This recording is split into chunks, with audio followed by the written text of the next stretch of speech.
چکر بازی ہے۔ میں چنن شاہ کو بھی دیکھ آیا تھا، میں بنگال کے بن مندر کی پراسرار دنیا میں بھی رہ آیا تھا، میں زندگی کی اس حقیقت میں داخل ہو چکا تھا جس میں وہم، وسوسے اور توہمات محض بیکار اور بے معنی لگتے ہیں۔ موت میرے ساتھ ہم سفر کی طرح چل رہی تھی، میں اب اپنا پیرو مرشد اور عامل خود ہی تھا۔ میں نے ریوالور اپنی ہتھیلی پر رکھا اور ہاتھ اتنا بڑھایا کہ عابد شاہ اور اس آدمی کے درمیان تک پہنچ گیا۔ میں نے عابد شاہ سے کہا، اپنی طاقت دکھاؤ، میرے ہاتھ کو ہاتھ لگائے بغیر یہ پستول میرے ہاتھ سے گرا دو۔ عابد شاہ نے اوٹ پٹانگ سی باتیں کی۔ یہ دیہاتی لوگ ان پیروں اور عاملوں کی ایسی ہی باتوں سے متاثر ہو جاتے ہیں جو ان کے پلے نہیں پڑتی۔ وہ کہتے ہیں کہ یہ معرفت یا تصوف کی باتیں ہیں۔ او بے غیرت انسان، میں نے اس عورت کے خاوند سے کہا، تم نے اپنی بیوی کو بالکل ننگا اس مشٹنڈے عامل کے ساتھ اس حالت میں دیکھا ہے کہ یہ بھی ننگا تھا اور تم خوش ہو رہے ہو۔ اسے کہو کہ اپنے جنوں اور چڑیلوں کو بلائے اور مجھے کھڑے کھڑے لاش بنا دے۔ میں اسے پھر کہتا ہوں کہ یہ ہے میرا پستول، اسے غائب کر دے۔ عابد شاہ بالکل ہی چپ ہو گیا۔ وہ میرے بالکل قریب کھڑے ہو کر مجھے کوہنیاں مارنے لگا۔ یہ اشارہ تھا کہ میں اس کے خلاف کوئی بات نہ کروں۔ تم اپنی بیوی کو قتل کرنے آئے ہو کیونکہ یہ رات کو کسی کے ساتھ باہر نکل آئی تھی۔ میں نے اس عورت کے خاوند سے کہا، تم مجھے یہ بتاؤ کہ اتنی رات گئے تم کہاں سے آئے تھے؟ میں کسی کام سے باہر گیا ہوا تھا، اس نے جواب دیا۔ میں نے بڑی زور سے اس کے منہ پر تھپڑ مارا، وہ ذرا سا سنبھلا تو میں نے ایسا ہی ایک اور تھپڑ مارا، وہ پیچھے ہٹا اور گر پڑا۔ میں نے اس کی کلہاڑی پر پاؤں رکھ دیا اور اسے کہا کہ اٹھو، تم کسی عورت کے پاس تھے۔ میں نے اسے کہا، اپنی بیوی کو دیکھو، اس کی شکل و صورت اور جسم میں کیا کمی ہے؟ تم دوسری عورتوں کے ساتھ دل بہلا رہے ہو اور تمہاری بیوی اس شاہ کے ساتھ عیش کر رہی ہے۔ قتل کرنا ہے تو اسے قتل کرو۔ میں پھر کہتا ہوں کہ اسے کہو اپنے جنوں کو حاضر کرے اور مجھے غائب کروا دے۔ وہ عورت میرے پاؤں پڑ گئی اور کہنے لگی، اسے کچھ نہ کہو، تم چلے جاؤ۔ تم چلے جاؤ گے تو یہ ظالم خاوند مجھے جان سے مار ڈالے گا۔ مجھے خیال آ گیا کہ یہ شخص مجھ پر بھی شک کرے گا کہ اس کی بیوی کے ساتھ میرے بھی ناجائز تعلقات ہیں۔ میں تمہیں یہ بتا دوں کہ میں کون ہوں۔ میں نے اسے کہا، میں ادھر سے گزر رہا تھا تو میں نے ان دونوں کو بالکل برہنہ حالت میں دیکھا۔ تمہاری بیوی کا جسم اس شاہ نے اپنے ساتھ لپٹا رکھا تھا۔ یہ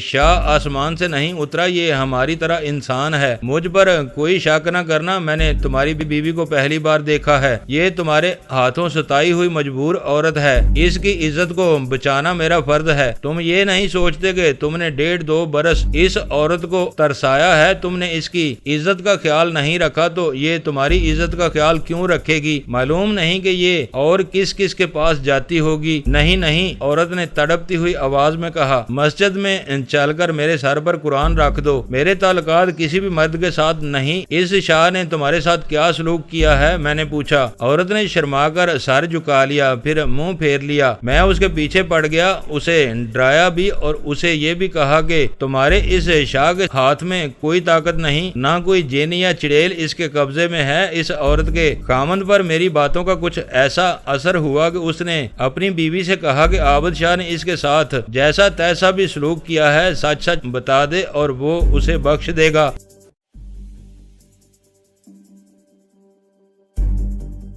دوستو ویڈیو کو لائک ضرور کر دیا کریں۔ ISI پاک آرمی زندہ باد، پاکستان پائندہ باد۔ معزز ناظرین، اپنا خیال رکھیے گا اور اپنے اس چینل کا بھی شکریہ۔